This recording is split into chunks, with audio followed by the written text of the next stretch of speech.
नमस्कार दोस्तों, मैं संदीप कुमार आपका हार्दिक स्वागत करता हूं आपके अपने YouTube channel biology GK classes में। हम कोशिकाओं के विषय में अध्ययन कर रहे थे, जिसके अंतर्गत हमने दोहरी झिल्ली युक्त कोशिकांग पढ़ लिए थे। एकल झिल्ली युक्त कोशिकाओं में हमने दोहरी झिल्ली युक्त में हमने माइटोकॉन्ड्रिया और हरित लवक इनके विषय में देख लिया था।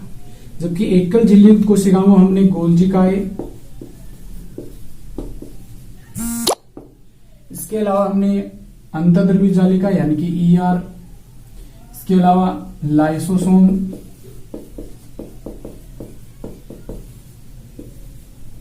और जो माइक्रो बॉडीज हैं सूक्ष्म काय, जिसमें पेरोक्सिसोम, ग्लाइऑक्सिसोम और स्पिरोसोम, इन सभी के विषय में अध्ययन कर लिया था।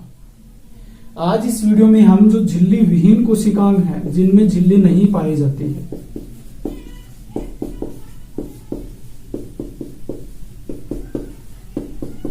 झिल्ली विहीन कोशिकांग, इनके विषय में देखेंगे।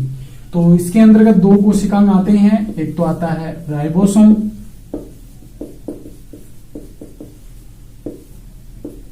और दूसरा आता है तारककाय। इस वीडियो में हम राइबोसोम के विषय में देखेंगे। यह वीडियो 9th क्लास के लिए, 11th क्लास के लिए, नीट, रीट और जितने भी कंपटीशन एग्जाम हैं उन सभी के लिए बहुत ही महत्वपूर्ण है, क्योंकि जो राइबोसोम इससे संबंधित लगभग एग्जाम में 1 या 2 क्वेश्चन जरूर देखने को मिलता है। तो आप मेरे वीडियो को शुरू से लेकर अंत तक ध्यानपूर्वक देखिए, और यदि अभी तक आपने मेरे चैनल को सब्सक्राइब नहीं किया है तो सब्सक्राइब जरूर कर लीजिए। तो आइए शुरू करते हैं। आज का हमारा टॉपिक राइबोसोम।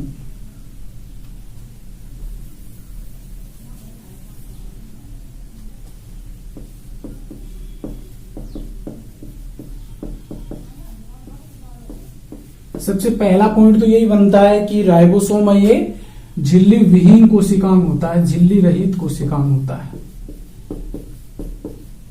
झिल्ली रहित गोलाकार चपटी संरचना होती है राइबोसोम की। तो यहां से एक क्वेश्चन जरूर लगभग एग्जाम में क्वेश्चन लगभग यहां से ही बनता है। नीचे 4 कोशिकाओं का नाम दे देगा और क्वेश्चन ये हो जाएगा कि इनमें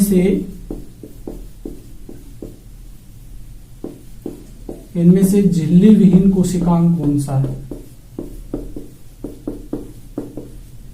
विहीन कोशिकांग कौन सा है। 4 ऑप्शन दे देगा। फर्स्ट ऑप्शन में दे देगा तारककाय, दूसरे ऑप्शन में दे देगा माइटोकॉन्ड्रिया,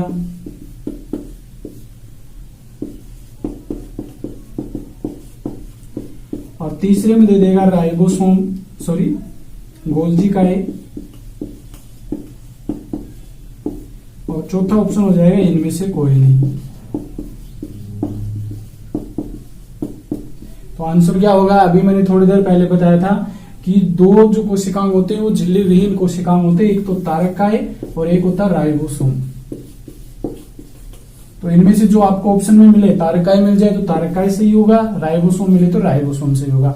ये क्वेश्चन बहुत बार एग्जाम में पूछा गया है, तो इसे थोड़ा सा अच्छे से ध्यान में रखें। तो अब शुरू करते हैं आज का हमारा टॉपिक, राइबोसोम। राइबोसोम क्या होता है? झिल्ली रहित कोशिकांग होता है। इसके चारों ओर किसी भी प्रकार की कोई झिल्ली नहीं पाई जाती है। चपटी संरचना होती है और ये गोलाकार होते हैं। चपटी संरचना होती है इनकी, गोलाकार होती हैं। अब इसकी बात करते हैं, इसकी खोज किसने की थी, जो कि सबसे इंपॉर्टेंट है। यहां से क्वेश्चन बहुत बार आता है। तो सबसे पहले एक वैज्ञानिक थे क्लाडे। इन्होंने क्या किया था? इन्होंने सर्वप्रथम राइबोसोम को देखा था।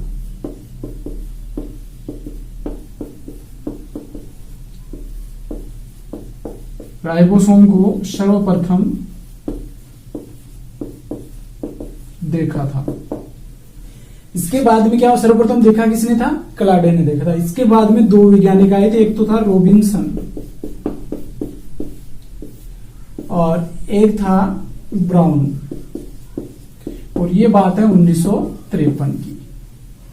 रॉबिन्सन और ब्राउन जिन्होंने क्या किया था? 1953 में सर्वप्रथम पादप कोशिकाओं में राइबोसोम की खोज की थी। तो ये अच्छे से ध्यान में रख लेना कि पादप कोशिकाओं में राइबोसोम की खोज किसने की थी? रॉबिन्सन एंड ब्राउन ने की थी 1953 में। इसके बाद में एक वैज्ञानिक आए थे जो कि बहुत ही इंपॉर्टेंट है, पैलाडे। इन्होंने सर्वप्रथम जंतु कोशिकाओं में राइबोसोम की खोज की थी।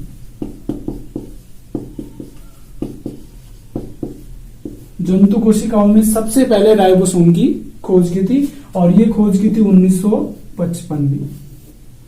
तो ये थोड़ा सा अच्छे से ध्यान में रख लेना कि सबसे पहले राइबोसोम को देखा किसने था? क्लाडे नामक एक साइंटिस्ट था, उन्होंने सबसे पहले राइबोसोम को देखा था। इसके बाद में रॉबिन्सन और ब्राउन थे, इन्होंने 1953 में पादप कोशिकाओं में राइबोसोम की खोज की थी। इसके बाद में पैलाडे नामक वैज्ञानिक आए थे, इन्होंने 1955 में जंतु कोशिकाओं में सर्वप्रथम राइबोसोम की खोज की थी। अब इसके बाद में बात करते हैं राइबोसोम की उपस्थिति, यानी कि राइबोसोम पाया किसमें जाता है। तो सामान्य रूप से देखिए तो ये सभी कोशिकाओं में पाया जाता है।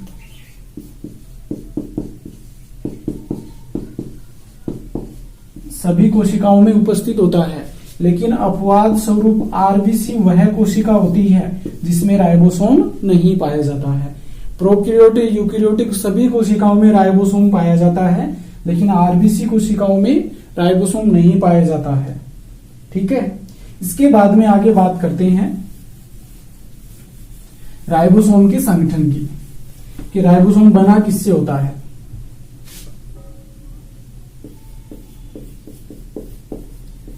संगठन की बात करें तो इसमें राइबोसोम है दो प्रकार के पदार्थों से बना, एक तो आरएनए से बना होता है और इसके अलावा इसमें प्रोटीन उपस्थित होती है। यानी कि राइबोसोम प्रोटीन और आरएनए से बनी हुई संरचना होती है और इसके अंदर कुछ आयंस भी पाए जाते हैं। और आयंस कौन कौन से होते हैं? कैल्शियम आयन होता है, इसके अलावा मैग्नीशियम आयन होता है और मैग्नीज आयन होता है। राइबोसोम की संगठन की बात करें तो इसमें आरएनए होता है, प्रोटीन होता है और इनके साथ में कुछ आयंस उपस्थित होते हैं। कैल्शियम आयन होता है, मैग्नीशियम आयन होता है और मैग्नीज आयन होता है। ये होता है राइबोसोम का संगठन। इसके बाद में बात करते हैं कि इसका निर्माण कैसे होता है, निर्माण कहां से होता है। निर्माण की बात करें तो देखो, जब हम केंद्रक पढ़ेंगे तो उस समय थोड़ा अच्छे से आपको और समझ में आ जाएगा। केंद्र के ऊपर एक क्षेत्र पाया जाता है NOR, और इसे हिंदी में बोलते हैं हम केंद्र की संघटक क्षेत्र, संघटक क्षेत्र या रीजन, न्यूक्लियर ऑर्गेनाइजिंग रीजन। और इसी के ऊपर क्या होता है, इसमें 13, 14 और 15, इसके अलावा 21, 22 ये गुणसूत्र संख्या होती हैं। गुणसूत्र संख्या होती है और ये गुणसूत्र संख्या क्या करती है? NOR का निर्माण करती है। और ये NOR बाद में किसका निर्माण करता है? केंद्रिका का निर्माण करता है और केंद्रिका के साथ में राइबोसोम का निर्माण करता है। तो राइबोसोम का निर्माण कैसे होता है? राइबोसोम का निर्माण होता है NOR से, न्यूक्लियर ऑर्गेनाइजिंग रीजन, इससे होता है राइबोसोम का निर्माण। और ये पाया कहा जाता है, जो गुणसूत्र संख्या होती है 13, 14, 15, 21, 22, इन गुणसूत्र संख्या पे NOR पाया जाता है। किस में पाया जाता है? गुणसूत्रों पर पाया जाता है। किस में होता है? ये केंद्रक में होता है। और इसी से क्या होता है? फिर केंद्रिका का निर्माण होता है और राइबोसोम का निर्माण होता है। तो इसके बाद में बात करते हैं राइबोसोम का। राइबोसोम कितने प्रकार का होता है?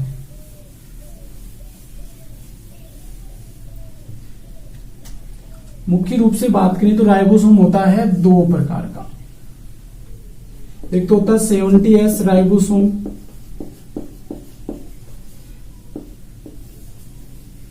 और एक होता है 80S राइबोसोम।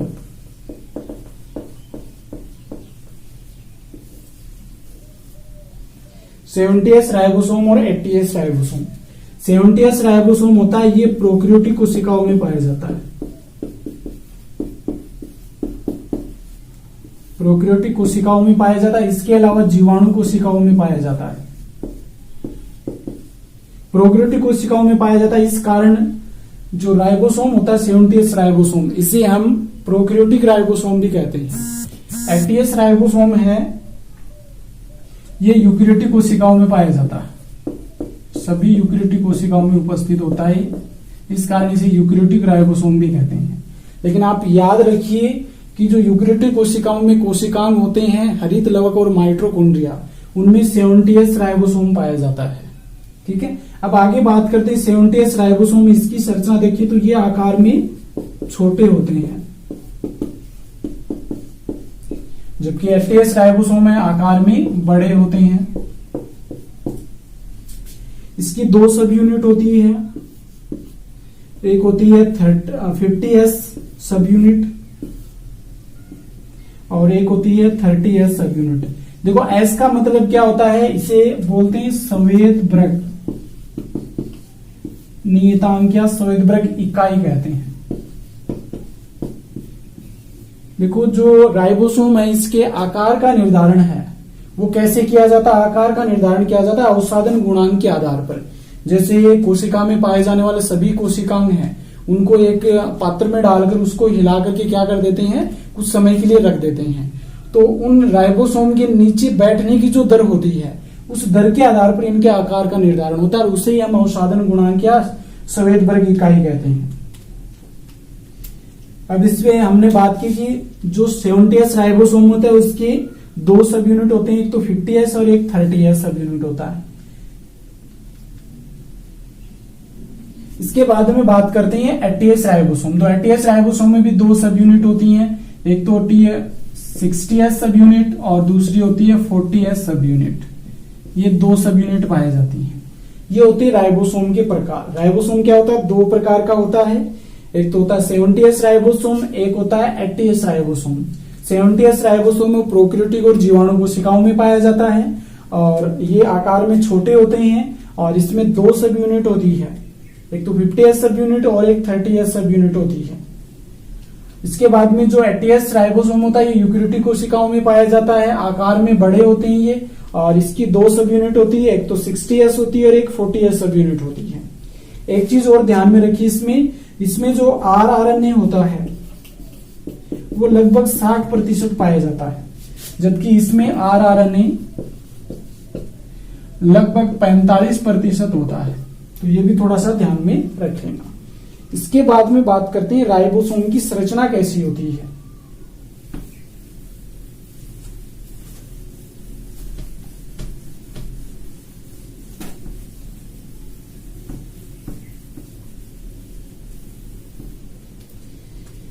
राइबोसोम की 2 सब यूनिट होती है, एक तो होती है बड़ी उप इकाई और एक होती छोटी उप इकाई।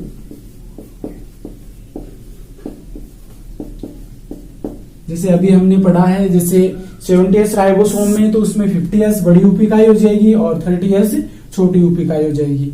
और इसी प्रकार से जो 80S राइबोसोम है उसमें भी क्या हो जाएगा, 60S बड़ी उप इकाई हो जाएगी और 40S है वो छोटी उप इकाई हो जाएगी।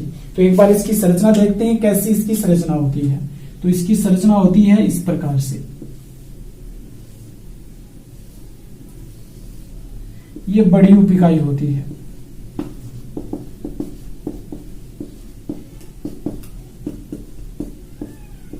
जो कि गुबंदाकार होती है, गुबंद के आकार होती है, गुबंद के आकार की होती है, बड़ी होती है। इसके बाद में जो छोटी उप इकाई है उसकी बात करें तो वो इस प्रकार से होती है।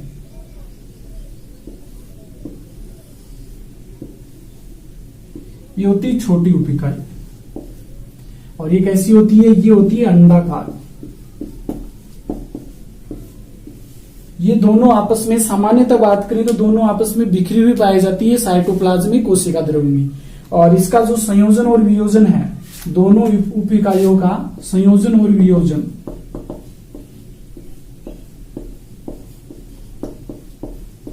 यानी कि दोनों उप इकाइयों का जुड़ना और टूटना, ये किस पे निर्भर करता है, ये निर्भर करता है मैग्नीशियम आयन की सांद्रता पर। मैग्नीशियम आयन की सांद्रता पर निर्भर करता है कि ये कब जुड़ते हैं और कब टूटते हैं। तो एक बार ये भी देख लेते हैं अच्छे से, तो आपको अच्छे से समझ में आ जाएगा। होता क्या है कि सामान्यतः बात करें तो जो मैग्नीशियम आयन है इसकी सांद्रता है 0.001 ये होती है। अगर इससे अधिक हो सांद्रता, यानी कि प्रोटीन संश्लेषण की बात करते हैं हम, जो प्रोटीन का संश्लेषण होता है उस समय इसकी सांद्रता क्या हो जाती है, अधिक हो जाती है मैग्नीशियम आयन की। और इस समय क्या हो जाता है, ये दोनों उपिकाएं आकर के आपस में जुड़ जाती है, और जुड़ने पर क्या होता है, बीच में एमआरएनए होता है, ऊपर छोटी उपिकाएं जुड़ जाती है, नीचे बड़ी उपिकाएं जुड़ जाती है। इस प्रकार से एक कंप्लीट राइबोसोम का निर्माण कर लेती है, और ये होता है एमआरएनए। और ये कब होता है, ये होता है प्रोटीन संश्लेषण के समय। प्रोटीन संश्लेषण के समय मैग्नीशियम आयन की सांद्रता 0.001 इससे अधिक हो जाती है। और जब बात करें, जब इसकी सांद्रता कम होती है तो उस समय क्या होता है, ये दोनों ही राइबोसोम की छोटी उपिकाई और बड़ी उपिकाई ये क्या होती है, अलग अलग हो जाते हैं, और दोनों साइटोप्लाज्म में बिखरे हुए पाए जाते हैं। कहने का मतलब ये है कि राइबोसोम है, उनका जुड़ना और टूटना क्या होता है, मैग्नीशियम आयन की सांद्रता पर निर्भर करता है। जब मैग्नीशियम आयन की सांद्रता 0.001 से अधिक होगी तो ये आपस में जुड़ जाएंगे और प्रोटीन संश्लेषण का कार्य करना शुरू कर देंगे। और इनकी सांद्रता अगर कम होगी तो ये क्या हो जाएंगे, दोनों अलग अलग हो जाएंगे और साइटोप्लाज्म में बिखर जाएंगे। एक शब्द आता है बहुराइबोसोम, इसे हम पॉलीराइबोसोम भी कहते हैं। इसमें होता क्या है कि जब प्रोटीन का संश्लेषण होता है उस समय बहुत सारे राइबोसोम आकर के इस एमआरएनए पे आकर के जुड़ जाते हैं, और बहुत सारे राइबोसोम मिलकर के क्या होते हैं, एक लंबी संरचना बना लेते हैं। बहु का मतलब क्या होता है, अनेक, या पोली राइबोसोम। पोली का मतलब होते हैं बहुत सारे राइबोसोम इस एमआरएनए पे जुड़कर एक बड़ी संरचना बना लेते हैं, और इस संरचना को हम बोलते हैं बहुराइबोसोम या पॉलीराइबोसोम। अब जो मुख्य इंपॉर्टेंट जो आता है वो है इस राइबोसोम का कार्य क्या होता है। हमने अभी तक सब कुछ पढ़ लिया इसके बारे में, लेकिन ये कोशिका में काम क्या आता है, और इसका जो कार्य होता है बहुत ही महत्वपूर्ण होता है। इसका कार्य होता है, जो मुख्य कार्य वो है प्रोटीन का संश्लेषण करना।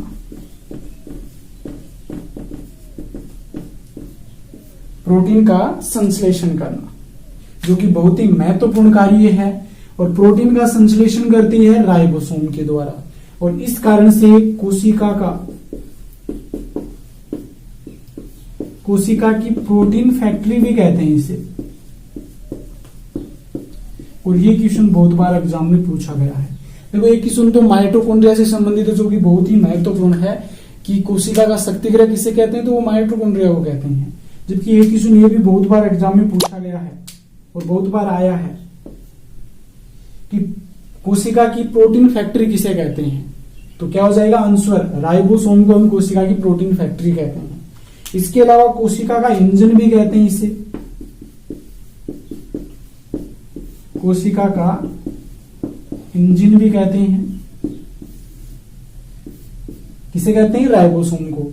इसके अलावा इसे कोशिकांग भी कहते हैं। कोशिकांग भी कहा जाता है इसे। और इसका कारण क्या, कारण ये कि ये कोशिकांग होता है, लेकिन और ये माइटोकॉन्ड्रिया और हरितलोक में पाया जाता है। यानी कि ये क्या है, माइटोकॉन्ड्रिया, हरितलोक कोशिकांग है, और ये भी कोशिकांग है, तो ये इनमें पाया जाता है। इस कारण इसे कोशिकांग भी कहते हैं। ये हो गया राइबोसोम के विषय में। जो मुख्य आपको याद रखना, तो ये वाला थोड़ा सा अच्छे से याद रख लेना कि प्रोटीन का संश्लेषण है वो राइबोसोम के द्वारा होता है। और ये सामान्यतः देखें तो एटीएस राइबोसोम है वो पाया जाता है अंतर्द्रव्य जालिका पर, और वहां से राइबोसोम वो क्या करता है, प्रोटीन का संश्लेषण करता है। तो एक बार दोबारा से हम इसका रिवीजन कर लेते हैं। सबसे पहले हमने पढ़ा था कि राइबोसोम है, इसकी खोज है वो किसने की थी, प्लांट कोशिकाओं में की थी रॉबिन्सन और ब्राउन ने 1953 में। इसके बाद में जो पेलाडे नामक वैज्ञानिक था, इन्होंने 1955 के अंदर राइबोसोम की खोज की थी, 1955 में। तो ज्यादातर पूछा जाए कि राइबोसोम की खोज किसने की थी, तो आपको पेलाडे ही करके आना है। अगर पादप कोशिकाओं में पूछी तब आपको राइबोसोम और रॉबिन्सन और ब्राउन करना है।